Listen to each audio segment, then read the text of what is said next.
नमस्कार दोस्तों, मैं ज्योतिष आचार्य सचिन कुकरेती नीलकंठ ज्योतिष चैनल में आप सभी का हार्दिक अभिनंदन करता हूं। दोस्तों, एक बार फिर से आपके सामने प्रस्तुत हूं एक खास कार्यक्रम के साथ में।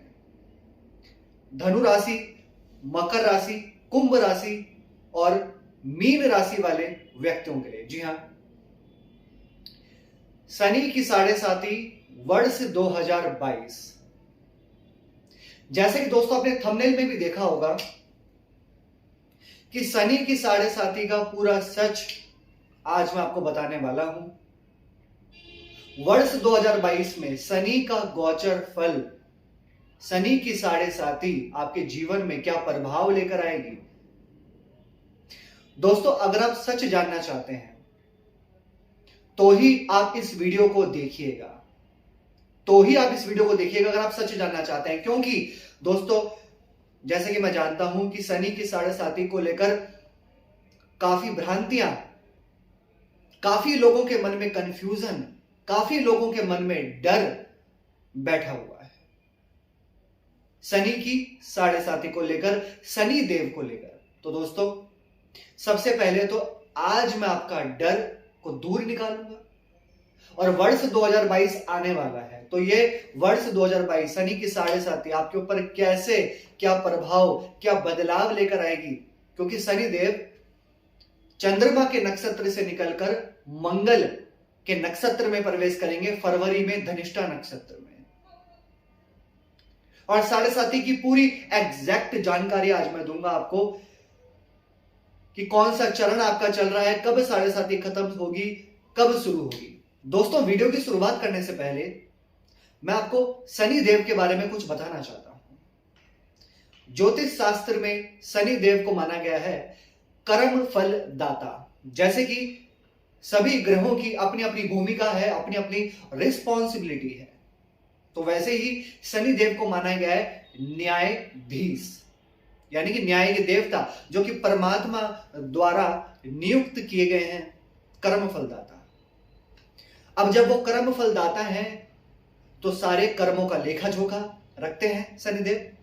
जो आप अपने जीवन में कर्म करते हैं, प्रारब्ध कर्म, संचित कर्म, डेली कर्म, यानी कि जो भी आपके जीवन में कर्म चलते हैं, वो सारा लेखा जोखा रखते हैं शनिदेव।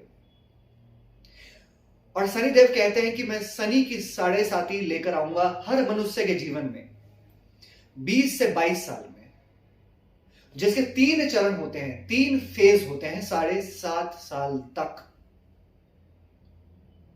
और जैसा आपने अपने पूर्व जन्म में कर्म किए होंगे, वैसे ही शनि देव की स्थिति होगी आपकी जन्म कुंडली में। धनु राशि, मकर राशि, कुंभ राशि, मीन राशि करोड़ों लोगों की होगी, करोड़ों लोगों की, लेकिन हर किसी की जन्म कुंडली में शनि देव की पोजीशन अलग होगी। किसी का शनिदेव बहुत अच्छा है, मकर राशि में, कुंभ राशि में, तुला राशि में। किसी का शनिदेव नीच का है, मेष राशि में, शत्रु के घर में जाकर बैठा है। तो फिर अलग अलग आपको फल मिलेंगे शनि के 7.5 में। शनि की 7.5 से आपको डरना नहीं है दोस्तों। 7.5 ना आपको जीना सिखाती है। मैं आपको आज पहली बता देता हूं सच, कड़वा सच। शनि देव की 7.5 आपको जीना सिखाती है। इस दुनिया में पृथ्वी जो है ना दोस्तों, जब आप कभी देखोगे ना, तो पृथ्वी छोटी सी है, इस पूरे गैलेक्सी में छोटी सी है। आप अपने कर्मों से चल रहे हैं। जो भी आपको मिलता है, माता पिता, गुरु, टीचर, जो भी लोग आपको मिलते हैं, ये सब कर्मों के अनुसार ही मिलते हैं। या तो आप किसी को कुछ देने आए हो या फिर किसी से कुछ लेने आए हो। सब मोह माया है, और देखा जाए तो आप अपने कर्मों के द्वारा ही यहां पर जी रहे हैं। तो दोस्तों, आप समझिए, शनिदेव कभी भी आपको बेकार फल नहीं देते हैं। शनिदेव एक पापी ग्रह है, लेकिन वो आपको अपने कर्मों के अनुसार फल देते हैं। सबसे पहले धनु राशि की शनि की 7.5 का तीसरा चरण चल रहा है, मकर राशि का दूसरा चरण चल रहा है, और कुंभ राशि का पहला चरण चल रहा है, और मीन राशि की 7.5 शुरू होगी वर्ष 2022 में। अब दोस्तों, मैं आपको बताना चाहता हूं, शनिदेव 29 अप्रैल 2022 में राशि परिवर्तन करेंगे, मकर राशि से निकल जाएंगे, कुंभ राशि में प्रवेश करेंगे। लेकिन 29 अप्रैल 2022 से 13 जुलाई 2022 तक ही कुंभ राशि में रहेंगे। फिर वापस से मकर राशि में जाएंगे। यानी कि धनु राशि की साढ़े साथी खत्म हो जाएगी 29 अप्रैल 2022 को, लेकिन सिर्फ 13 जुलाई तक, और फाइनली खत्म होगी 17 जनवरी 2023 में। मकर राशि की साढ़े साथी का तीसरा चरण शुरू होगा 17 जनवरी 2023 में, जैसे मैंने आपको बताया। उससे पहले शुरू होगा 29 अप्रैल 2022 में, लेकिन सिर्फ 13 जुलाई तक ही रहेगा। और कुंभ राशि का दूसरा चरण शुरू होगा, जो मैंने आपको डेट बताई, 29 अप्रैल 2022 से 13 जुलाई 2022, फिर वापस 17 जनवरी 2023 में। और मीन राशि की साढ़े साथी शुरू होगी 29 अप्रैल 2022 में, लेकिन 13 जुलाई तक, फिर शुरू होगी 17 जनवरी 2023 में। दोस्तों, शनि की साढ़े साथी, शनि की साढ़े साथी हर 20 से 22 साल में आती है। ठीक है, हर इंसान के जीवन में 20 से 22 साल में शनि की साढ़े साथी आती है, और जिसके 3 चरण होते हैं, यानी कि 3 फेज होते हैं इसके, 2.5 साल के। जब चंद्रमा से 12वें घर में शनिदेव आते हैं, यानी कि आपकी राशि से जब 12वें घर में शनि आते हैं, तो साढ़े साथी शुरू हो जाती है। जैसे कि आपकी मीन राशि है, तो मीन राशि से जब शनिदेव कुंभ राशि में आएंगे, तब आपकी साढ़े साथी शुरू हो जाएगी। और जब साढ़े साथी का पहला चरण शुरू होता है, तो क्या होता है? सबसे पहले हमारे खर्चे बढ़ जाते हैं, हमारे खर्चे बहुत ज्यादा होने लग जाते हैं, बिना वजह के खर्चे होते हैं, हॉस्पिटल्स में खर्चे होते हैं, स्वास्थ्य संबंधित परेशानी हमें दिखने लग जाती है।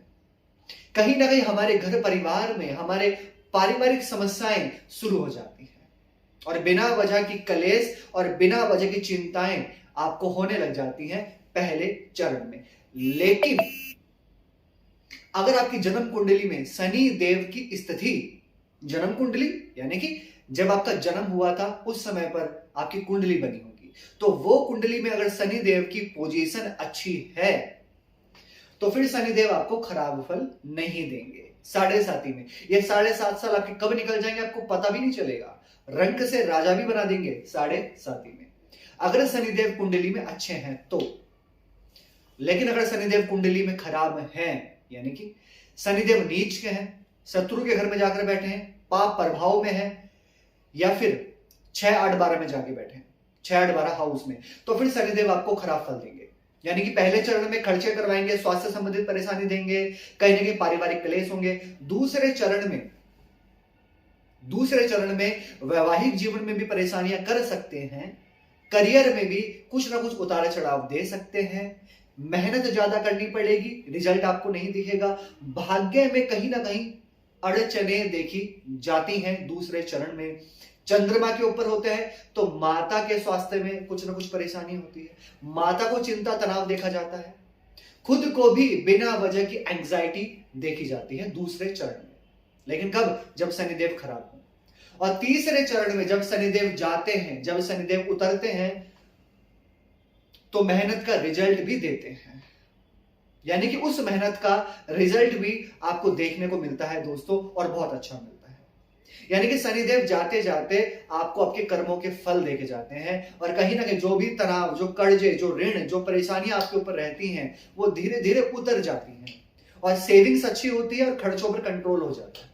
तो दोस्तों, अब बात करते हैं क्या प्रभाव पड़ेगा वर्ष 2022 में धनु राशि। सबसे पहले कि आपके जो साहस, पराक्रम, जो आपका एनर्जी है, वो अच्छा हो जाएगा। आपके भाग्य में वृद्धि करेंगे यहां शनिदेव वर्ष 2022 में। शनिदेव की साढ़े साथी उतर रही है, और एक बात मैं आपको बता दूं, आपको फल अब बहुत अच्छा देखने को मिलेगा। पराक्रम, आपका साहस तो बहुत अच्छा होगा ही होगा, आपके भाग्य में बहुत जबरदस्त वृद्धि होगी, और कार्य क्षेत्र में भी बड़ी वृद्धि आपको देखी जाएगी। और एक बात, पारिवारिक कलेश आपके सही होते हुए देखी जाएंगे वर्ष 2022 में। मकर राशि वालों के 2nd हाउस में शनिदेव आ जाएंगे, मंगल के नक्षत्र में। सबसे पहले प्रॉपर्टी में फायदा आपको देखने को मिलेगा, कर्म क्षेत्र में फायदा मिलेगा, एमएनसी कंपनी में फायदा मिलेगा, सेविंग्स अच्छी हो जाएंगी आपकी। 2nd हाउस में शनिदेव आ जाएंगे आपके।